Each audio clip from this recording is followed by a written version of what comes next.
अवधनामा के सफ़ा 5 पर आज तमाम तहरीरें दिलीप कुमार के ताल्लुक से शाये हुई हैं, जिसमें अब्बास धालीवाल अपने मजमून में लिखते हैं। दिलीप कुमार का असली नाम यूसुफ खान था। आप पेशावर मौजूदा पाकिस्तान में एक पश्तून खानदान में 11 दिसंबर सन 1922 में पैदा हुए थे। आपके वालिद का नाम लाला गुलाम सरवर जबकि वालदा का नाम आयशा बेगम था। पाकिस्तान के सूबे खैबर पख्तूनख्वा के शहर पेशावर के खिस्सा ख्वानी बाजार में उनका आबाई मकान आज भी महफूज है और उसे अब हुकूमत ने तारीखी विरसा करार दे दिया है। यूसुफ के वालिद फलों का कारोबार करते थे और बचपन में दिलीप कुमार भी अपने वालिद का हाथ बटाया करते थे। रोजगार की तलाश में कम उम्री में ही उन्होंने सनती शहर मुंबई का सफर किया और मुंबई पहुंचकर बरतानवी फौज की एक कैंटीन में काम करना शुरू कर दिया। चुनांचे इसी कैंटीन में एक बार उस वक्त की मारूफ अदाकारा देविका रानी और उनके शौहर हिमांशु राय की नजर उन पर पड़ गई। उस खूबसूरत नौजवान से बातचीत के बाद उन्हें फिल्म में अदाकारी की पेशकश कर दी। यहाँ काबिल जिक्र है कि देविका रानी ने ही उन्हें यूसुफ खान के बजाय दिलीप कुमार नाम अपनाने का मशवरा दिया था। दिलीप कुमार की बतौर अदाकार सन 1944 में रिलीज होने वाली पहली फिल्म ज्वार भाटा थी। बॉक्स ऑफिस पर यह कोई बहुत कामयाब फिल्म नहीं थी। दरियासना तकरीबन 3 बरस बाद 1947 में उन्होंने नूरजहां के साथ फिल्म जुगनू की और ये फिल्म बॉक्स ऑफिस पर कामयाब रही, जिसकी वजह से फिल्मी दुनिया में उनकी पहचान बढ़ गई।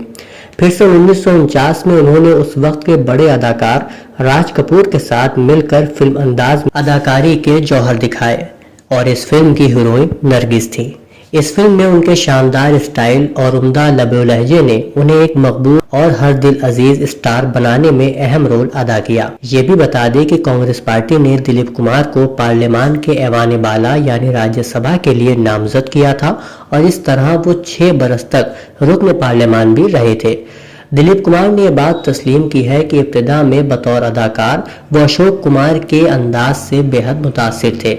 दिलीप कुमार अमन शांति के किस कदर ख्वाह थे, इसका अंदाजा इस बात से ही लगाया जा सकता है कि जब 1999 में भारत पाकिस्तान के दरमियान कारगिल जंग को लेकर हालात कशीदा थे, तो इस दौरान आजहानी वजीर आजम वाजपेयी ने नवाज शरीफ को फोन करके कहा था कि एक तरफ तो आप हमारा लाहौर में गर्मजोशी से खैर मकदम कर रहे थे, लेकिन दूसरी तरफ आपकी फौज कारगिल में हमारी जमीन पर कब्जा कर रही थी। इसके जवाब में नवाज शरीफ ने कहा था कि आप जो भी कह रहे हैं उसके बारे में मुझे इल्म नहीं है, आप मुझे समझा दें, मैं अपने फौज के आला अफसर जनरल परवेज मुशर्रफ से इस हवाले से बात कर आपको फोन करता हूं। इस ज़िम्न में पाकिस्तान के साबिक वजीर खारजा खुर्शीद महमूद कसूरी अपनी सवाने उम्री नाइदर अहौक नौरा डव में रकम तराज है कि टेलीफोन पर बातचीत खत्म होने से वाजपेयी ने नवाज शरीफ को कहा, मैं चाहता हूं कि आप मेरे पास बैठे एक शख्स से बात करें जो कि हमारे बीच होने वाली तमाम गुफ्तगू सुन रहा है। चुनांचे नवाज शरीफ ने उस वक्त फोन पर जो आवाज सुनी वो ट्रेजेडी किंग के नाम से मारूफ अदाकार दिलीप कुमार की थी, जिसे दोनों ममालिक के अवाम ही बेहद पसंद फरमाते थे। इस मौके पर दिलीप कुमार ने कहा था कि मियाँ साहब, हमें आपसे ये उम्मीद नहीं थी। अब शायद इस बात से वाकिफ नहीं है कि जब भी भारत पाकिस्तान के दरमियान कशीदगी पैदा होती है, भारत के मुसलमानों की हालत बहुत खराब हो जाती है और उन्हें अपने घरों से बाहर निकलने में भी मुश्किलात पेश आती हैं।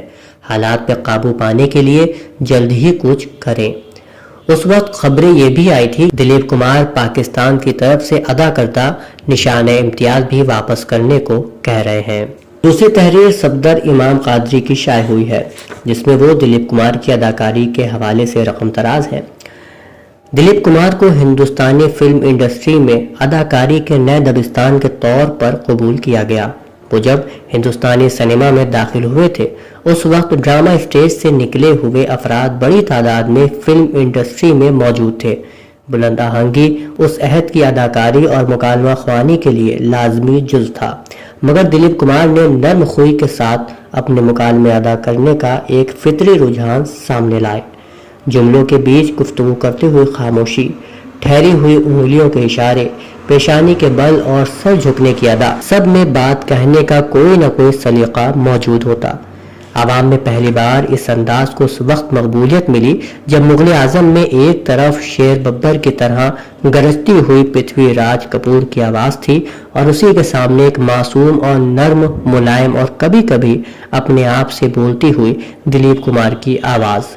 مگر کوئی کہہ دے کہ بادشاہ کے جلال کے باوجود شائقین کی ساری ہمدردیاں سلیم اور انارکلی کے لیے مخصوص ہو کر آخر کیوں رہ گئی؟ قصے کی طاقت اپنی جگہ پر، مکالمے کی ادائیگی میں جلال کا لوہا پگھل کر جمال کے سامنے موم بن جاتا ہے۔ یہ ہندوستانی سینما میں نہ کبھی پہلے ہوا تھا اور دنیا جانتی ہے کہ مغل اعظم جیسی فلم بھی تاریخ میں ایک بار ہی بن پاتی ہے۔ دلیپ کمار نے اپنی خود نوشت حقائق اور پرچھائیاں یعنی دا سبسٹنس اینڈ دی شیڈو میں فلمی اداکاروں کے بارے میں یہ لکھا ہے کہ انہیں سماج سے بے رخی نہیں برتنی چاہیے اور عام انسانی زندگی کے موافق ذمہ داریاں اٹھانی چاہیے۔ یہی دلیپ کمار کا تصور حیات بھی ہے۔ اس کے علاوہ سبھاش کے جھا کی تحریر بھی اسی صفحے پر موجود ہے جس میں وہ وحیدہ رحمان سے اپنی گفتگو کا ذکر کرتے ہوئے لکھتے ہیں، ہندوستان کے عظیم اداکار دلیپ کمار کی وفات کے بعد جب میں نے اپنے زمانے کی بہترین اداکارہ وحیدہ رحمان کے پاس ان کا بیان لینے کے لیے کال کی تو انہوں نے سب سے پہلے جو سوال کیا وہ یہ تھا، کیا یہ خبر سچی ہے؟ میں نے انہیں یقین دلایا کہ یہ خبر بالکل درست ہے۔ دراصل انہوں نے دلیپ کمار کے ساتھ کئی فلموں میں اداکاری کی تھی، لہٰذا مجھے ان کا رد عمل جاننے کے لیے سب سے معقول نظر آئی۔